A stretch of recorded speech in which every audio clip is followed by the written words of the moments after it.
सौभाग्यशाली तोता। बहुत समय पहले की बात है। एक छोटे से गांव के पास एक सुंदर जंगल था। उस जंगल में तरह तरह के पक्षी और जानवर रहते थे। उन्हीं पक्षियों में एक अनोखा तोता भी रहता था जिसका नाम चिरकू था।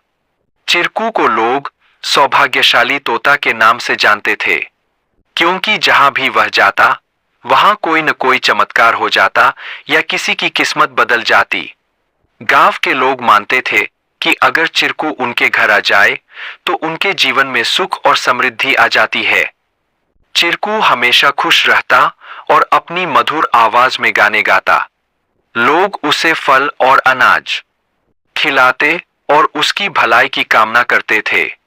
चिरकू भी गांव के लोगों से बहुत प्यार करता था और जहां भी जाता खुशियां बांटता।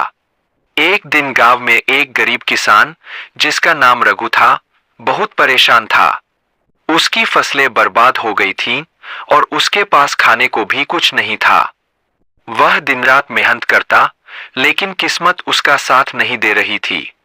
एक दिन रघु ने गांव के लोगों से चिरकू के बारे में सुना और सोचा कि शायद यह सौभाग्यशाली तोता उसकी भी मदद कर सकता है। रघु ने तय किया कि वह चिरकू से मिलकर अपनी किस्मत बदलने की विनती करेगा। अगले दिन वह जंगल की ओर चल पड़ा और चिरकू को खोजने लगा। बहुत ढूंढने के बाद उसे चिरकू एक पेड़ की डाल पर बैठे हुए मिला। रघु ने बड़े ही आदर के साथ कहा। चिरकू ने रघु की बातें ध्यान से सुनी और उसकी आंखों में दया उमड़ आई। चिरकू ने अपनी चोंच में एक छोटी सी चमकती हुई पत्ती उठाई और रघु को देते हुए कहा, यह जादुई पत्ती है। इसे अपनी जेब में रख लो और जब तुम अपने खेत में काम करने जाओ तो यह पत्ती तुम्हारी किस्मत बदल देगी। रघु ने धन्यवाद कहा और वह पत्ती लेकर अपने घर लौट आया। अगले दिन वह अपने खेत में काम करने के लिए गया। जैसे ही उसने खेत में जुताई शुरू की, अचानक से बारिश होने लगी। उसकी सूखी जमीन हरी भरी हो गई और थोड़े ही समय में उसकी फसलें लहलहा उठीं। रघु की मेहनत सफल हुई और उसकी किस्मत सच में बदल गई। अब रघु के पास भरपूर अनाज था और वह फिर से खुशहाल जीवन जीने लगा। उसने गांव के लोगों को चिरकू की बुद्धिमानी और उसके द्वारा दी गई जादुई पत्ती के बारे में बताया। सभी लोग चिरकू की प्रशंसा करने लगे और उसे और भी अधिक प्यार देने लगे।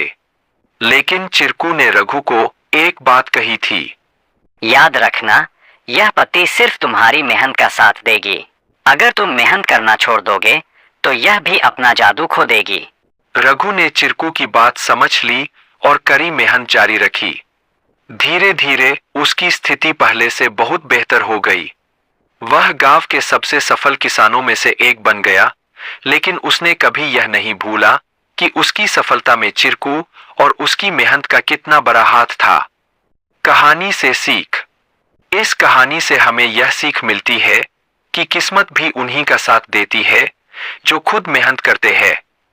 सौभाग्य और अवसर तभी काम आते हैं जब हम अपने प्रयासों से उन्हें सही दिशा